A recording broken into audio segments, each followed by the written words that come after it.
GrowCFO is where finance leaders grow together. Join thousands of like-minded professionals using GrowCFO to access the combined knowledge and experience of the finance leader community.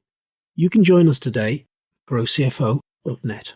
Hello and welcome to the GrowCFO show.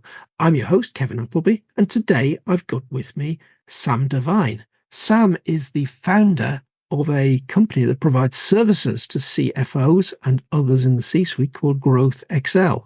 Now, Sam has a really interesting backstory, which we're going to get into, and we're going to be talking today largely about culture in the finance department and the new CFO, which I'm sure Sam is going to tell me what the new CFO is. But Sam, welcome to the GrowCFO show.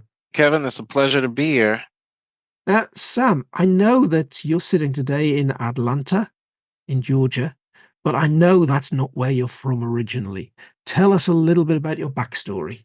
Yes, so I grew up in Monrovia, Liberia, largely, and it was a great experience. This was mainly in the 1980s, and then things went south by the end of 1980, like 1989 precisely. A civil war started in the country. One thing that's interesting is we were about to go on family vacation around December in 1989, and going to the airport, we got stopped. And it was like a checkpoint where there weren't supposed to be checkpoints. So it was sort of a little odd. What we found out later was in the other part of the country, that was when the Civil War was starting. And so I guess they had started some extra security and we just didn't know this was happening. Yeah. So what sort of age were you at that point? So I was about 12, I believe. Yeah, 12. Yeah. So very formative years, and suddenly after 12 years of peaceful, good living, you're plunged into civil war. Yes, and it was not on my cards. It's not something that I anticipated.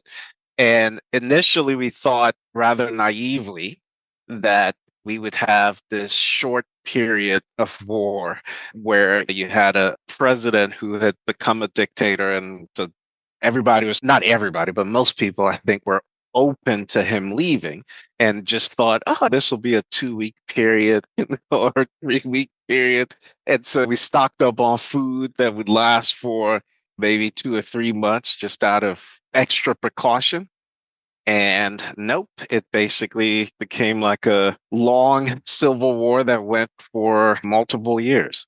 Yeah. I know you actually ended up writing a book, Sam, on the life lessons that you learned during that period.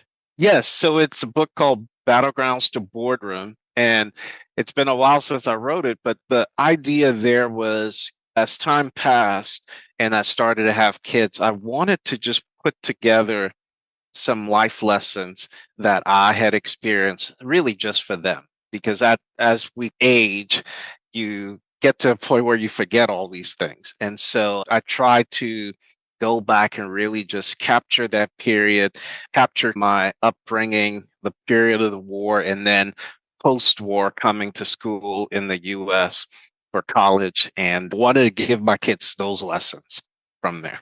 So what are the main lessons then that came out in the book? Oh, wow. I would say the biggest one that I kind of learned, and of course, this is a culmination of the lessons that my parents taught me, as well as what I picked up on my own going through this.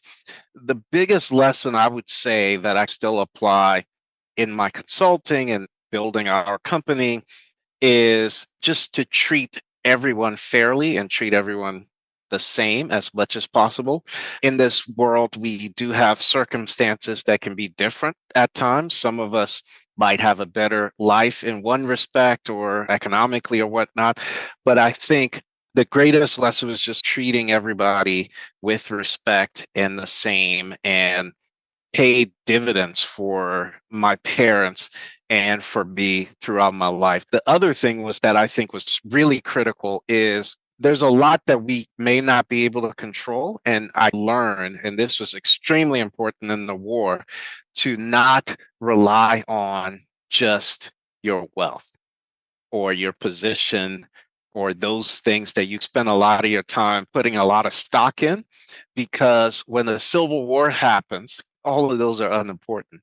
You basically, in the Civil War, like what we had, you don't have access to your bank accounts. Hmm. So how good is that?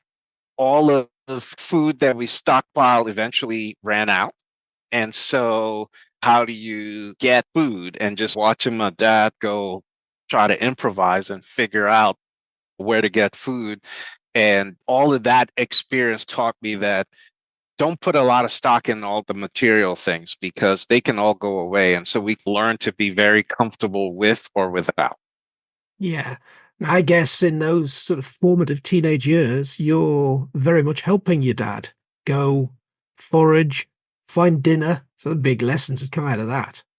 Oh, completely. I mean, it's you went from where buying food to eat was just as easy as going to the supermarket or to the local market for fresh produce and then coming back. That was the extent of Yeah. what getting food meant, which is typical for my kids or anybody who's probably listening to us. And then all of a sudden, getting food meant going to fell a tree to be able to get the palm tree. This is some stuff that we discovered. The palm tree has like a part of it that's at the top that I don't know if this is the official name, but we refer to it as palm cabbage. And that became like a staple at the time because you had a lot of palm trees.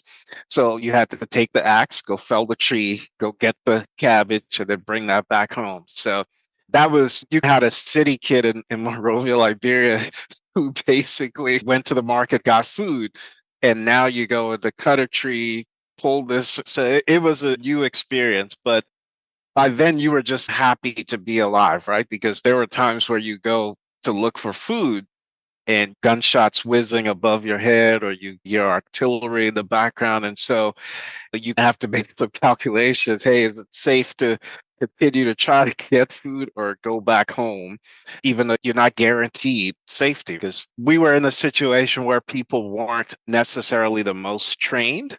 So they were sending artillery and not really concerning themselves with the coordinates, let's say. They were just sending in a general direction and hoping for the best or the worst, right? And that was the environment we were in. So post-Civil War, you end up in the United States. How did that happen? Yeah, so, well, Liberia has a connection to the US in the way that I think a lot of the other African countries might have with the UK or France or Portugal or whatnot. We were founded by freed slaves from the US. And so, with that connection, most Liberians grew up, whereas friends in maybe Ghana would grow or Nigeria would grow up wanting to go to the UK. Most of the folks in Liberia grew up wanting to come to the US, or in our case, in my family, we were fortunate we would come to the US for family breaks. So December 1989, family break was actually to the US. And so I had connections here, and I also had an aunt who had lived with us who was out in the US. So keep in mind, I left Liberia the day after my 18th birthday. And I was talking to another African immigrant yesterday, actually, and we were talking about how we came for college and comparing our experiences to our kids' experiences who have grown up all their lives in the US.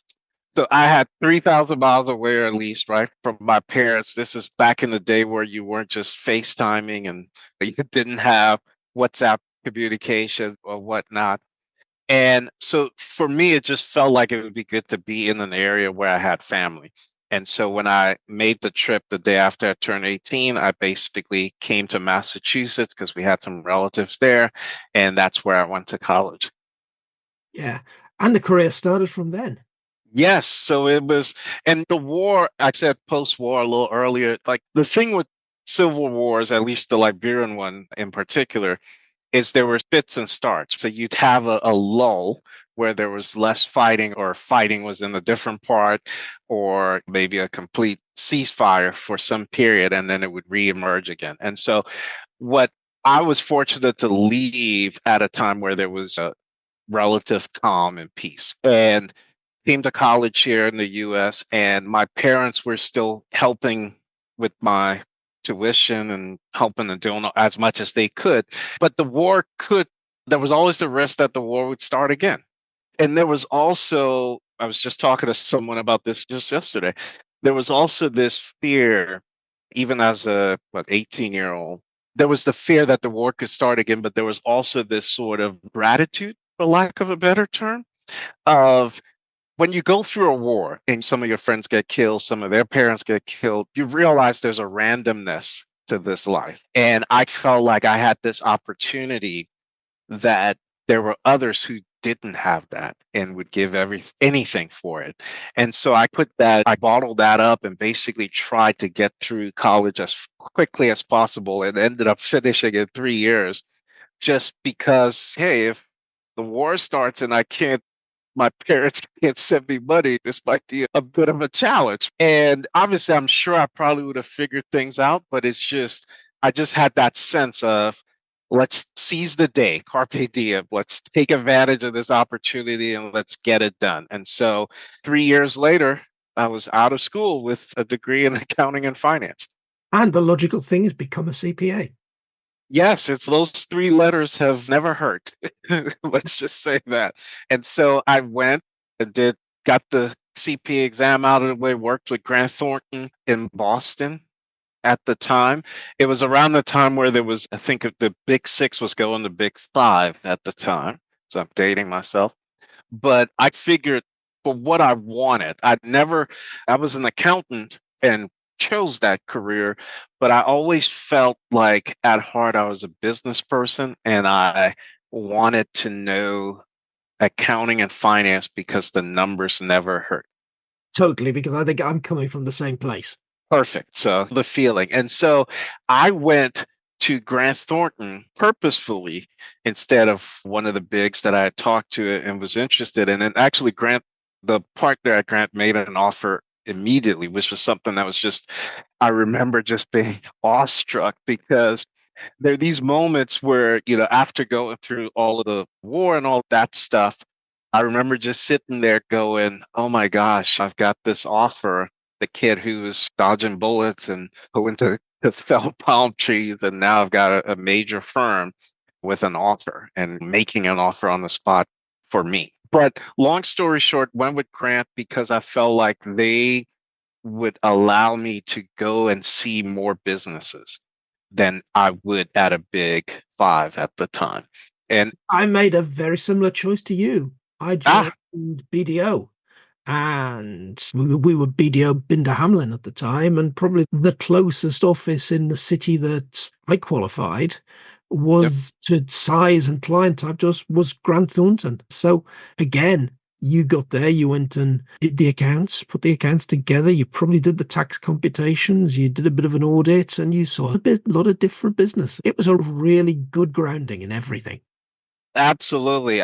Till this day, I'm a huge fan of Grant. I eventually left Boston after about 6 years and decided that it was for a kid from Liberia. I'd had enough of the winters, and Atlanta seemed to be a nice enough place Warmer. for me, yeah, warmer. And so I moved to Atlanta. And then at that point, I'd seen a lot of industries, seen a lot of companies, and I figured I wanted to go to by then there were the big four.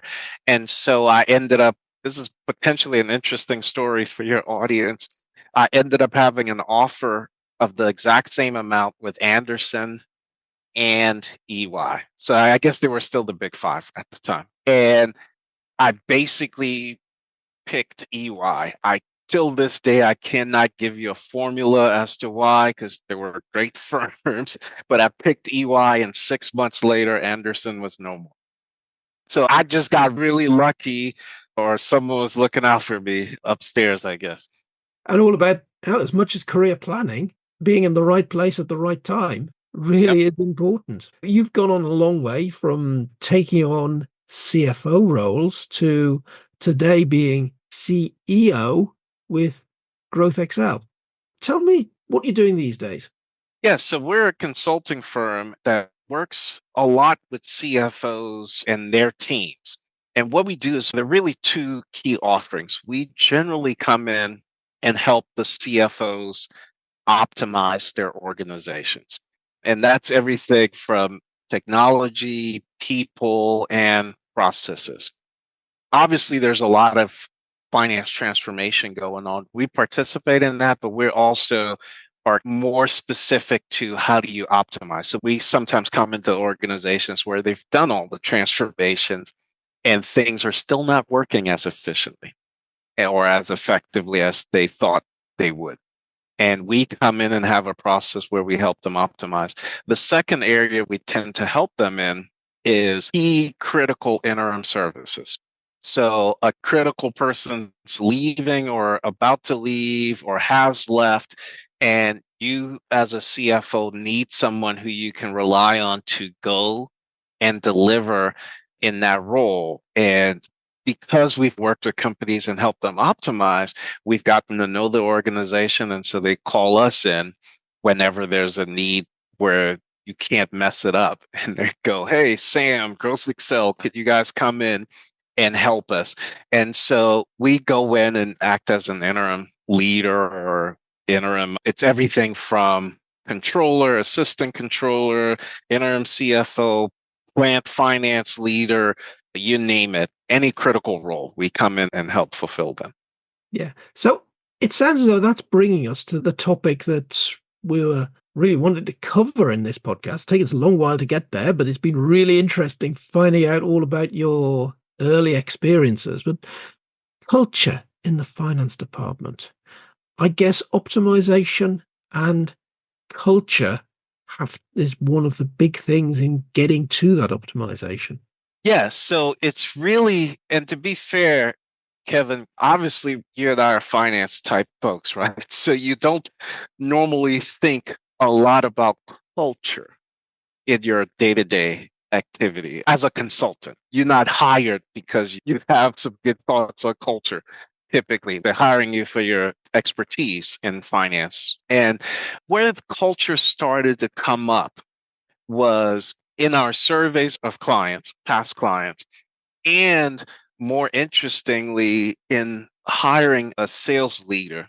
As one of the things we did was we asked the sales leader to talk to some existing clients, current or past, and she opted to do that. And what she came back with was all of the clients talked about our culture and how when we walked in, whether it was an optimization project or an interim project, they sensed a culture shift when we walked in to within their teams. And we had seen that in the surveys and it didn't resonate as much until this person did some of the conversations and went, wow, I've never seen this in talking to other consulting companies or recruiting companies.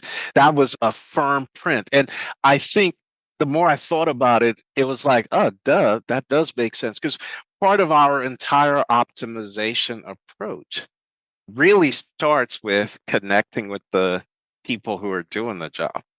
And we really try to build a strong bond because we're always of the belief that as much as our expertise might be needed, this is a relationship business. And if we can connect, and it's not a robotic thing, it's not like a scripted thing, but truly, if we can have a real connection with the folks who are doing the job, we're able to glean as much information as possible to help optimize the organization, help those people be more efficient in their job.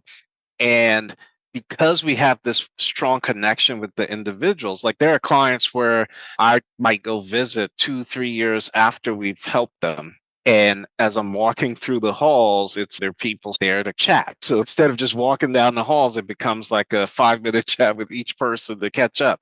And there are a lot of cases where you can go consult and that's not the norm. So we've spent a lot more time thinking through how do we make that more repeatable and more systematic to some degree about how we impact culture as we come out to consult. So you're going out to consult, you're possibly doing the finance transformation or the transformation's already been done. And things are very definitely going to focus on process changes, system changes. There are going to be some pretty hard things that you're doing all the way through. So how do you bring in that kind of overlay on all of that changes culture? that's the part where a lot of it, I think, it almost goes back to, which I appreciate you doing, the origin story of just Liberia. Some of what I said there, because this was in the early days, this was just stuff I was just doing with the team without really thinking about it. But I think it goes back to just what I said about one of the key lessons, treating everybody the same.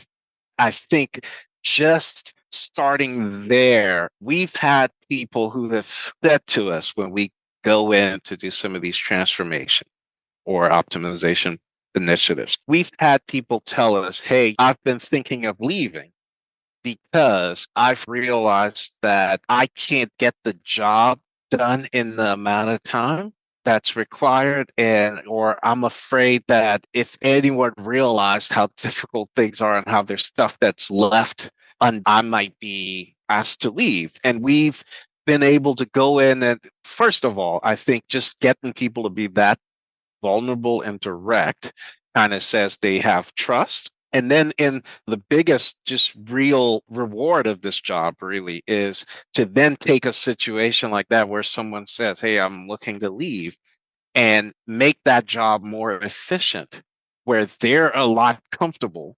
And we've had cases where, because of what we've done in terms of shrinking the processes and making things more efficient, some of those key people who were thinking of leaving, and obviously the company wanted to retain them, they were able to now start adding a lot more value because we took some of their busy work and made it so efficient. And so that's just a reward that, has been amazing. So I don't know if I've answered your question fully, but it's really an organic thing to end up impacting the Yeah. culture. I guess the bit that strikes me there, Sam, is it's the getting people to open up in the first place to tell you about the stuff that keeps them awake at night. Yes. Obviously, it takes trust. One of the things we try to do when we first, or even talking to a CFO or someone on their team about coming in, is we generally will ask them to start to talk to the team. We'll say, hey, you're really important. And this is even before we get engaged. We'll say, we want to have at least a few hours just to meet with the team. And that process, I think, is what I think starts to build that trust, because at this stage, we haven't signed anything and we just want to start to talk. And the way we approach those initial conversations is we try to demonstrate that we're here to help the folks, because you and I both know that when we worked in large companies, when you hear a consultant's coming, you're like, oh gosh, what does this mean for my, and maybe you and I probably didn't have that fear, but there are many others who that's their initial reaction. And so if you're able to start to talk to someone and say, look, this is very early, we haven't signed up, but the company's thinking about bringing us, and we felt it was important to start a conversation with you. What are some of your challenges? How can we be of help just in this conversation today? It basically changes the dynamics. And what we found from clients when we survey them or even talking to them is they'll say, hey, I know we haven't signed a deal, but so and so in AP or whatever other department has just been singing your praises and has been like, when are we going to sign? So we leave those short conversations sometimes with a cheerleader. But I think that kind of just sends a different message to the team. And then once we get in, we usually are very focused on showing that we're here to help them, right, in a way. Because ultimately, if the only way to improve the organization, to help optimize, is to help people in some way. So getting people to have the right attitude around whatever changes are taking place, I think, is the majority of the battle. Let's just flip this round for a moment. We're talking about the culture in the finance department. So we've got a CFO leading the team. How can the CFO then get that right culture, say, without the consultants being involved? So it's obviously CFOs are so busy, but I think the idea is to make sure that the team in place has some prioritization on culture. We are, just as finance folks, we get very caught up in our process is we have a calendar going, right? There's a close at the end of every month, and there are a bunch of steps you have to get through, and you have to get them through in X number of days. I think the organization has to, and we see this with a lot of great clients out there, the organization has to prioritize the people first and say, we're going to recruit great leaders. We want this sort of culture. We want a culture where each of our team members is valued and views themselves as valuable in our delivery of our objectives. And there are a lot of ways, I think, to do that. One of the most important ways, I think, and usually when we leave a client, I think a lot of them carry this out. It's to have a lot of discussion and dialogue around improving what's going on. So a continuous process improvement cycle where everybody plays a part. So when we come in and we do a project, we'll have a roadmap of projects or mini projects or areas that can be improved. We usually will rank those and go, okay, these are ones where maybe you might want us to help you with. But if we are focused on, if we are involving your team, which we have to do, they'll learn some of those same skills and then they can apply those going forward. And I think what that ends up breeding, although I'm not saying that some of our clients already have this, but what it ends up doing is if they have it, it turbocharges it. If they don't have it and they continue to try it, it creates this culture where all of a sudden the person all the way down in the organization is now asking some of the questions that we might have asked. Is this the best way we can do this? Is there an alternative here? Have we thought about this? And I think if you create an organization where people are allowed to raise those questions and encouraged to raise those questions, then you start to see a huge cultural boost. Because I think we all are humans and we want to have some level of control and feel like we're adding value. And it goes from the most senior person in the team down to the most junior person in the team. Everybody has a valid opinion or valid thoughts, the right to talk, the right to propose ideas. Exactly. A culture in place of treating everybody equal, no matter level of experience or seniority, then I think that's a big thing. I know you're talking about the culture in GrowthXel and the way you do things. I'm thinking back in my career to starting consulting, and my consultancy career started way back, going back to the big six becoming the big five in Coopers and Lybrand, just as it turned into PwC. And I was in the Coopers bit of PwC, where other consultancy had methodologies that you took out to a client and sort of did things to the client. We reinvented the wheel every project we went on and did it with the client. We very definitely had that thing that in our consulting team, the most junior person in the team had just as many valid opinions as the senior partner in the team. And that's something that's stuck with me ever since. Yep. But it's changing the subject a little bit, Sam. We mentioned briefly in passing the new CFO. What do you think the new CFO is? So that could be worth a dissertation, but there are many opinions out there. But I'll say this. Back when I was starting my career, it seemed like the path to the CFO suite was generally be a great, like if someone was giving me advice at the time I started at Grant, it was going to be a great technical accountant, be a great controller, and put in your time and maybe you'll be a CFO. Yeah. Today, that career path, more times than not, won't get you to the CFO suite.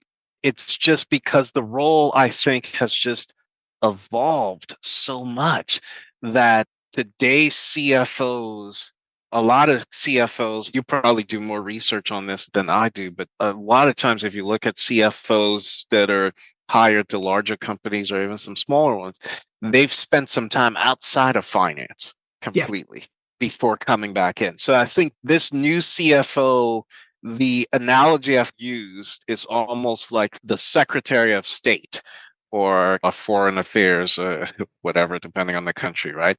Because even though you might have in the president's cabinet, you might have all these, or prime minister's cabinet, you might have all these folks, the head of the Treasury, the head of HUD, I guess, in the U.S. Housing Urban Development, those leaders have their specific departments that they run.